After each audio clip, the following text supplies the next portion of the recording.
बिस्मिल्लाहिर्रहमानिर्रहीम अस्सलाम वालेकुम। मैं और मोहम्मद तुसा मेरा यूट्यूब चैनल लेते पे माई विलेज लाइफ। आज ते विला के जैसा तो खुद से सूँ कि असा तिले को पानी लावना हा। मौसम बेहतरीन बढ़िया होते ते जोलते तो कुछ खेनू ते इंशाल्लाह कसी वगैरह खिलेंदे प्यूँ तैयारी होंगी पहले करेंदे प्यूँ जोलते दिखेनू कसी की पोजीशन खिलन की पोजीशन ये माशाल्लाह तुसा दे प्यो कसी जड़ी है ना सारी वाटर सड़े न कसी भी सारी सब सराइकी जबान है को कसी सड़े न ते असां खिलवाई शुरू कर दी है। बोला इंशाल्लाह सारा जड़ा ना तिल्ली सारी जड़ी है ना फुली ते आ गई माशाल्लाह कद कर रही है कुछ बेहतर थी है।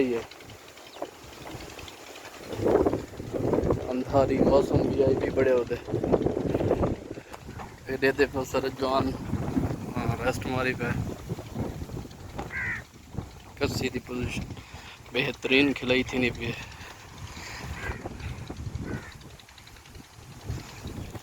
तिले की पोजीशन माशाल्लाह तिल बेहतरीन थी गए हाय मौसम बहुत अच्छा बन गए सरे पे छोट छोट बड़ा है हिसाब किताब बड़े होते थे।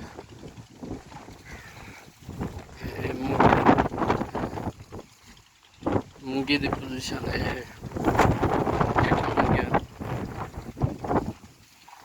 ये पानी की वजह तो अंधारे आंदे रह गए।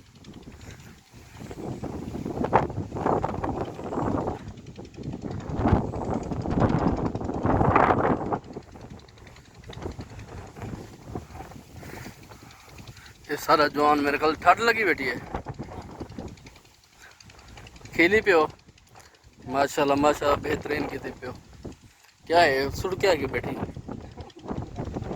क्या है ठंड लगी बैठी आज सारा दी गर्मी है हैं ते आज वाला ठंड शुरू थी गया है।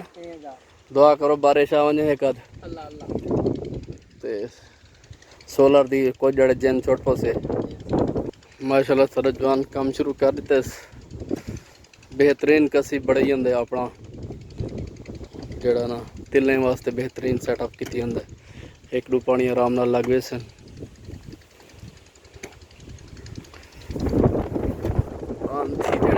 ज़्यादा है तिल्ली माशाल्लाह बेहतरीन सारी थी गई है माशाल्लाह एक एकड़ बोरी गवारा दी से हुण फुली ते माशाल्लाह हुण फुली चाहिए कादी कुछ बेहतर कर रही है। देख सोना सूरत हाल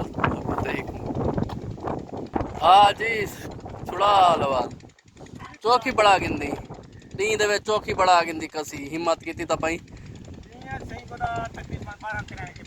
वाह वाह क्या बात है तेरी माशाल्लाह माशाल्लाह हिम्मत की थी पई मौसम तो हुण प्यारा थी के हाँ मोटा मोटा काम तो आदि काट गिनू चलो ये दूसरा पानी तेरे माशाल्लाह हुण आराम ना लग गन जड़ी बेहतरीन कसी पड़ाई आंदी तू चलो माशाल्लाह लगे रहो। सारी वीडियो पसंद आई हो तो लाइक करे सो फॉलो करे सो बेल आइकन को लाजमी दबे सो ताकि आने वाली नवी वीडियो तुहाडे कने बर वक्त कोई रहने। अल्लाह हाफिज़। हंसते रहो ते हंसते रहो।